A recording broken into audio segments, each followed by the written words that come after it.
Kamusta pong muli mga kababayan? Nagbabalik po muli ang inyong katambay. Magandang araw po, tanghali, hapon, gabi. Madaling araw po sa atin lahat, saan man sulok ng bansa o mundo tayo naroon. Naway maingatan po tayo mga kababayan. Ito po, napakaganda po nitong pag-usapan dahil po natutuklasan na po natin po, tayo po mga Pilipino, ang mga pinasabog po ni dating Pangulong Duterte, lalong-lalo po sa ating kaperahan, lalong-lalo po sa PhilHealth. Ito po ay nakarating na po sa Korte Suprema mga tamba. Yung ginawa po nila sa PhilHealth na hindi bababa sa 89 billion na paglipat po sa ating National Treasure ang pera po. Meron na po silang nailipat mga kababayan. Hindi po yata bababa sa 60 billion mga katambay. Pero ngayon po, nakita po natin, nangangamoy na po. Nangangamoy na po ang problema sa PhilHealth. Yung mismo po na presidente po ng PhilHealth nung nakaraang araw po. Noong nakaraang araw, ang PhilHealth President na si Manuel Ledesma Jr. ay nag-resign po mga tamay. Bakit po nag-resign? Napakarami daw pong pera ng PhilHealth na hindi nagagamit mga tamay. Ayon po sa Pangulo yan.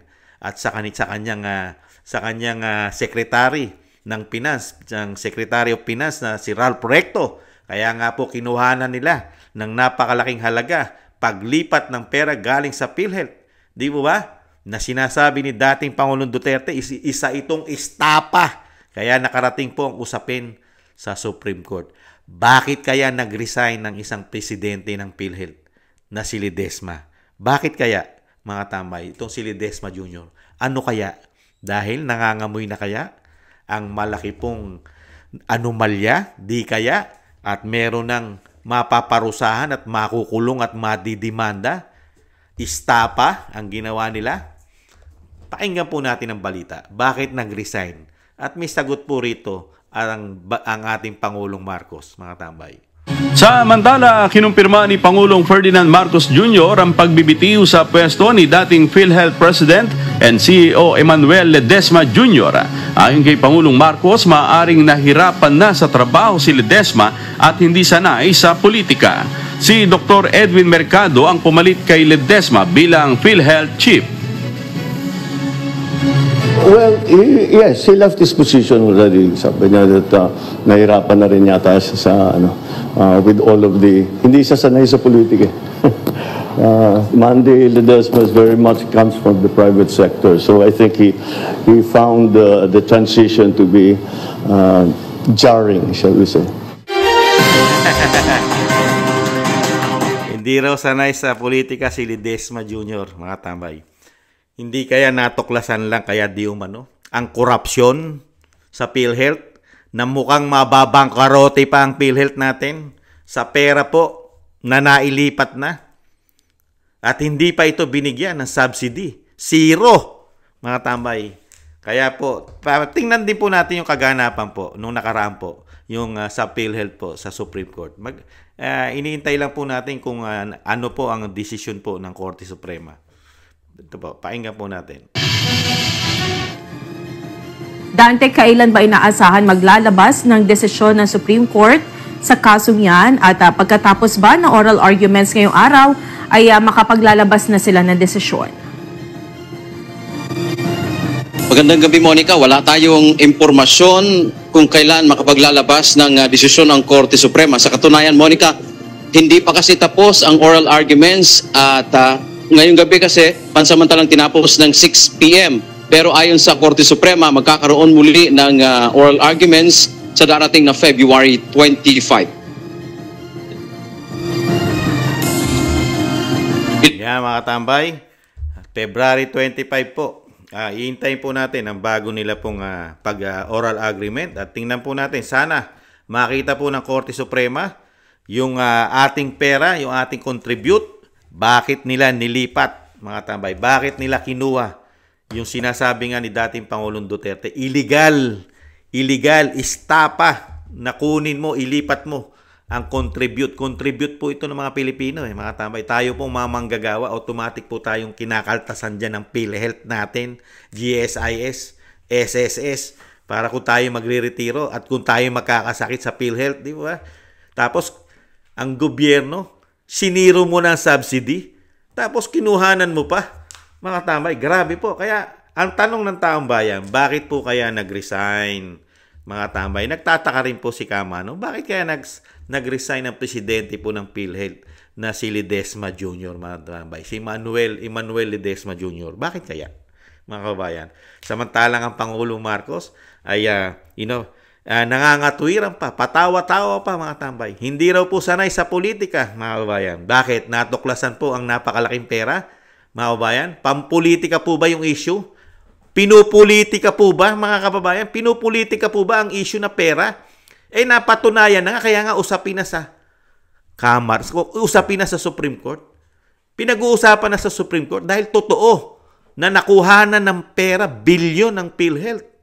Tapos sasabihin, pamumulitika, hindi sanay sa pamumulitika. Ibig sabihin, pag may natutuklasang ganito, ginagawa ang bagong Pilipinas, pinupolitika sila. Pera natin yan, pera ng taong bayan, pinupolitika sila. Ipaliwanag nyo kasi, paliwanag mo, Pangulong Marcos, kung saan nyo dinadala at ano ang mga programa ng mga perang pinagkukuhan ninyo. Di ba? Meron pang ginto. 25 tons. 25 toneladang ginto na napakaraming pera, bilyon-bilyon ng katumbas. Saan ano po mga programa para po makita ng taong bayan at mai-audit kayo? Di po ba? Napakarami po kasing pera na kinuhanan po nila Di po ba? Ito po, issue pa lang po ito ng PhilHealth na mukhang mababangkarote po yata ang ating PhilHealth sa ginawa po ng bagong Pilipinas sa pamumuno po ng Pangulo ng Pilipinas at kasi ito may aprobado po ito ng Kamara at ng Senado. Ito pong ginawa po nila ito sa pangunguna po ng Secretary of Finance nila na si Ralph Recto, mga tambay. Syempre may approval po ng Pangulo yan, mga kababayan. Di po ba? Ito po yung mga pera po na hindi po maipaliwanag at wala pong investigasyon, no? Tingnan niyo po, kalalaking numero yan, mga kababayan, no? Napakalalaking numero. Kasama po dyan ang PhilHealth. Yun po ang tanong natin di ba? Yung confidential fund ng Vice President, kinakalkal nila. Naiipit po dyan ang COA. Dahil po wala naman pong decision pa ang COA na mayroong paglabag na krimen o korupsyon ng Vice President. Pero yung confidential fund ng Pangulo, yung sa Vice President, 125 million. Pero yung sa Pangulo, 4.5 billion. Walang investigasyon, hindi nila sinisilip. Kasi nga, confidential. Pagdating sa confidential din ng Pangulo, isingit lang po natin, idagdag natin. Pagdating sa yung confidential ng Pangulo, confidential, hindi pwedeng imbestigahan. Pero pagdating sa confidential fund ng Vice President, hindi confidential, kailangan kalkalin. Nakita nyo yung pagiging bias? Nakita nyo yung pagiging bias ng institusyon na to? Itong dalawang ito, di umano. Ito po, yung mga kaperahan pa po. Yung reserve daw po nating ginto na 25 tons ay nakakahalaga raw po ito, mga tambay. Ang halaga raw po nito ay 129 billion. Ano po programa nun? Hindi po ito nasasagot nila at nang mai-audit po ng Pilipino. At yung GSIS, 62.5 billion. SSS, 62 billion. LBP, 62 billion. DPB, o yung DBP, ay 62 billion. PDIC, 117 billion. Flood control, 500 billion. PhilHealth, 89 billion. At napakarami pa. Hindi pa kasama dyan, mga tambay, ang Maharlika Investment Fund. Billion din po yan. At yung pinagbentahan po natin sa airport, di po ba? Hindi naman po lahat. Meron na po tayong nabenta sa airport. Lalong-lalo pa yung operation po nila dyan. Kaya nga nagmahal ang parking lot dyan. Ubod ng mahal ang parking lot po natin sa airport ngayon. Sa NAIA. Dahil nga po naibenta na po yata. Di po ba?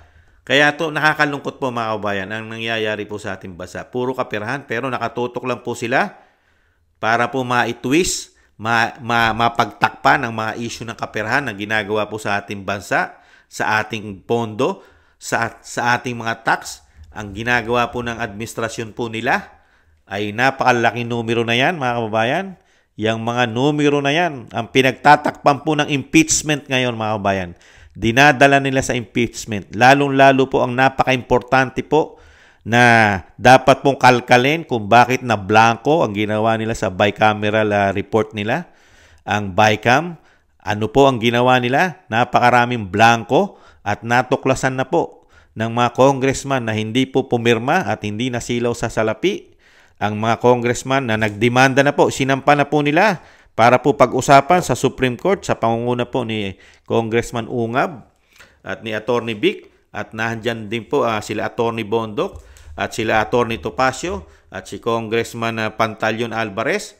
Kinasuhan na rin po nila si Tambaluslos, ang grupo po ni Tambaluslos ayon sa Vice President. Yan po ang tawag ni Vice President sa speaker po na Tambaluslos, at ang kanyang mga sinasabi daw po di umano mga crocs, mga kasama ding crocs daw po di umano.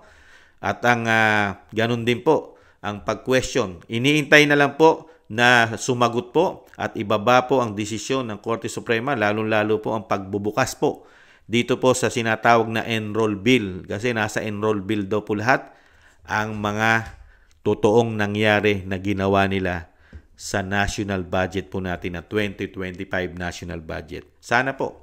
At yung pagsasampa po ng kaso kay Tambaluslos daw po, sabi na ayon po sa Vice President, mga tambay. Tawag niya po yan Tambaluslos itong grupo na ito. Sana po makasuhan po yan. Ngayon po, ito pong PhilHealth natin, nanganganib po ang taong bayan dito. Lalong-lalo po ang mga miyembro ng PhilHealth. At syempre po, napakarami pong umaasa ang mga Pilipino sa PhilHealth. Yung mga kababayan natin hindi po nakapag-contribute ay umaasa rin po sa tulong ng PhilHealth, lalong-lalo po sa subsidy na tinanggal po nila, mga kababayan. Nakakaawa po ang nangyari po sa ating kaperahan.